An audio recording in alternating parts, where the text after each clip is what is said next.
US President Donald Trump says he has an obligation to sue the BBC over the way a section of his speech was edited in a panorama documentary.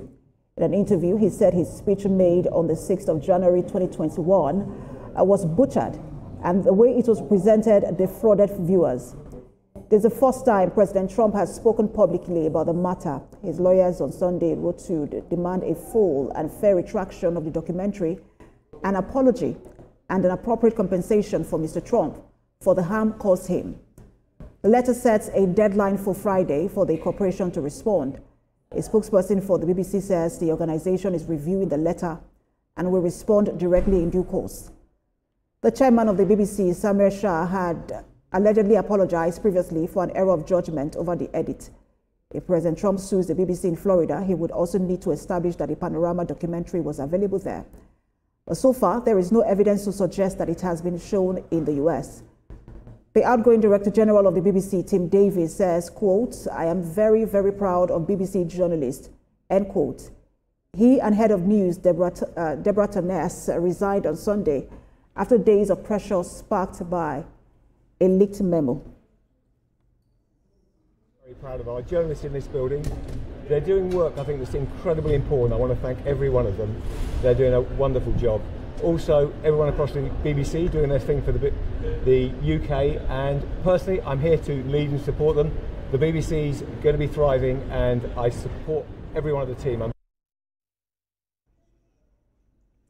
Now, the British Prime Minister Keir Starmer has been prodded by members of Parliament and the House of Commons during the weekly session of Prime Minister's questions on President Trump's threat. Member of Parliament Ed Davey quizzed Prime Minister Starmer for his reaction. A great British institution is under attack from a foreign government. President Trump is trying to destroy our BBC, not because he cares about the truth, but because he doesn't want to get away with his lies. Trump has undermined press freedom in America. Now he's trying to do the same here, disgracefully egged on by the leader of Reform. So will the Prime Minister tell President Trump to drop his demand for a $1 billion settlement from the BBC? And will he guarantee that President Trump will not get a single penny from British licence fee payers? Yeah. Let me be clear. I believe in a strong and independent BBC. Some would rather the BBC didn't exist. Some of them are sitting up there. I'm not one of them.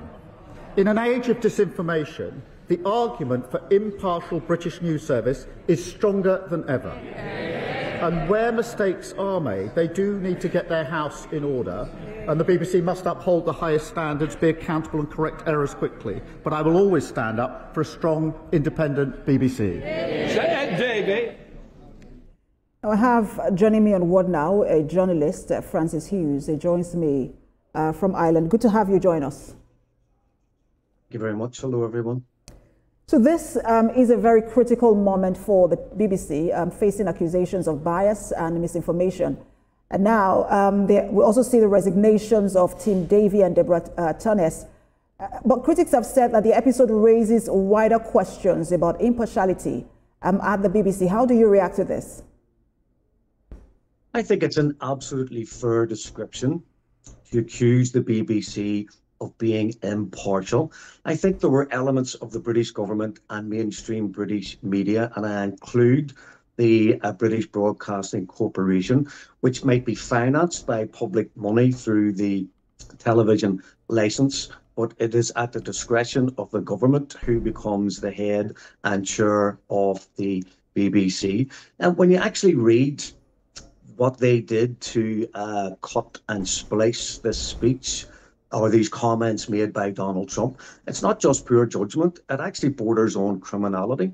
They tried to portray him as someone who was encouraging the January 6, what they called riots. And now there appears evidence that Democrats and other people, including state actors, were actually involved in the implementation of this undemocratic act in Washington. And when you consider that these people have been forced to resign under the threat of a $1 billion lawsuit by Donald Trump. They were able to tell the BBC, not these individuals, were able to tell lies about the weapons of mass destruction in order to create a consensus in the British public for a war which was illegal on Iraq. So it appears that some lies by the BBC and distortions of truth are acceptable, while others are not, and it depends who the target of the BBC is.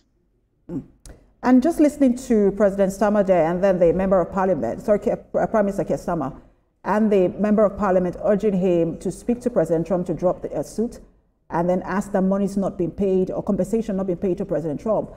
Should this be treated, as a diplomatic issue or rather professionally? I think that you could argue for both cases. I mean, you're talking about a Prime Minister of Great Britain having a private conversation with the President of the United States. I think Donald Trump would be a lot happier with $1 billion in his bank account than an apology from the British Prime Minister. It also sends a signal out to the BBC and other foreign correspondents that you cannot simply, doctor something that someone says in public to give a completely different take and a completely different version of reality and truth. I hope he does sue the BBC, and I hope that he wins. It just, more than anything, shows the hypocrisy of the BBC, and these state-funded institutions must be held to account. And people resigning and maybe going to take a job on with a commercial bank or in another sector of the public service is not good enough. And I think it's about time the BBC's held to account. I don't pay the TV licence. I do not watch the BBC. As an Irish citizen in the British occupied North of Ireland, I am fully aware of the complicity and the distortions of the truth that are a regular aspect of the BBC. And I would include Syria and Palestine and Iran and China and Russia in that accusation that they distort the truth for political agendas when they claim to be neutral journalists of the highest regard, which in my opinion they are not. So the leaked Michael Prescott memo suggested that Panorama misrepresented Trump's January the 6th speech. We know that President Trump has often used the term fake news to describe the media when he publishes what he feels isn't consistent with his own narrative. Sometimes he's wrong, sometimes maybe right. But what does this leaked memo and then President Trump's reaction mean for public confidence in the media? I think public confidence in politics is at an all-time low.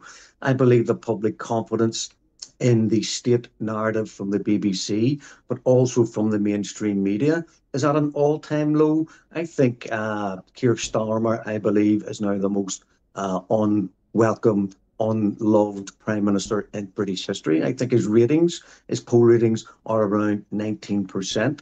I think there's a convergence between the political agenda from the House of Commons, from the Parliament, and also what we read in the mainstream news media, what we hear on television and what we hear on the radio. And I think people are beginning to awaken to the fact that we are being fed a diet of distorted truth because there is a political agenda at play in the background from the Parliament through the television, all the way down to the newspapers that people read on their way to work or at home. It's just pure propaganda, and more people are turning to other sources of media to get a real-time, truthful story of what's happening on the ground almost anywhere in the world. And there are other organisations, there are podcasts, there are other media. There are people like George Galloway, who's a huge following,